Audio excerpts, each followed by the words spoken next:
I am not here to divulge the opinion that we will send to the National Telecommunications Commission in a few days.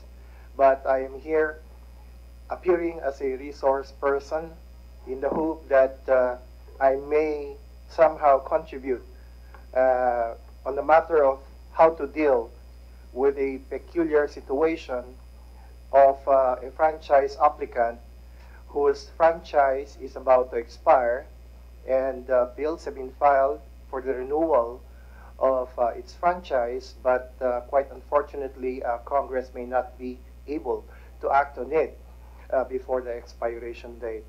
So if the honorable senators will permit me to state certain relevant facts, I think that based on the records in our possession, the following facts are undisputed. Number one, in the case of ABS-CBN, its franchise covered by Republic Act number 7966, enacted on 30 March 1995, provides for a term of 25 years from the effectivity of the franchise. Section 15 of the franchise provides that it becomes effective 15 days from date of publication in at least 2 newspapers of general circulation. Based on facts available to us, the franchise was published on April 19, 1995.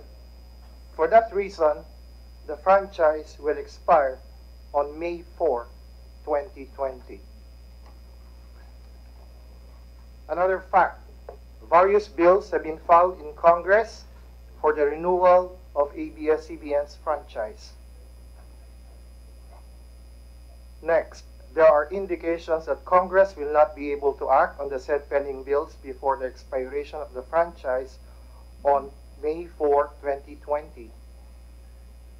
There is nothing in Republic Act number 7966, that's the franchise of ABS-CBN, in the radio control law, in the public service law, or in any other law that provides for a situation where a franchise expires during the pendency of its application for renewal with the Congress.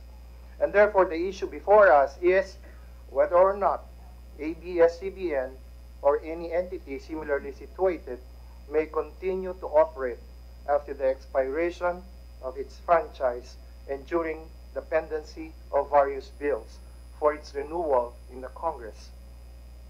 What is the DOJ position on this matter? Number one, there is a gap in the law that could have declared the status of operations of a radio and television franchisee when the Congress has not finally acted on a bill for the renewal of its franchise. Number two, when there is a gap in the law, equity comes in to fill the gap.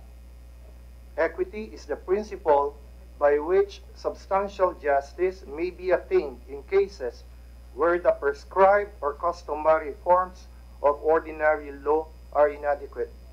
And that is a citation from Enrile versus Sandigan Bayan, citing Reyes versus Lim, a 2003 case.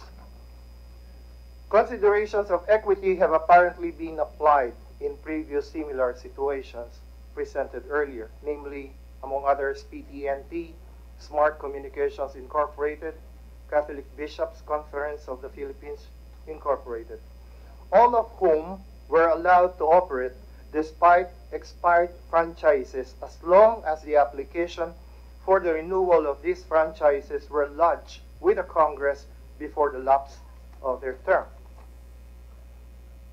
Number four, the grant of a franchise is an exercise of sovereign power, and under our Constitution, that power is vested in the Congress. By necessary implication, such power of Congress also includes the power to prescribe the rights of a franchisee applicant pending final determination of the renewal of its franchise by the Congress. It is therefore respectfully submitted that the Congress, by a concurrent resolution, may authorize the National Telecommunications Commission to issue a provisional authority subject to such terms and conditions as the NTC may deem fit to ABS-CBN and other entities who are similarly situated, authorizing them to continue operating, subject to the Congress's eventual disposition of their renewal applications. Thank you very much.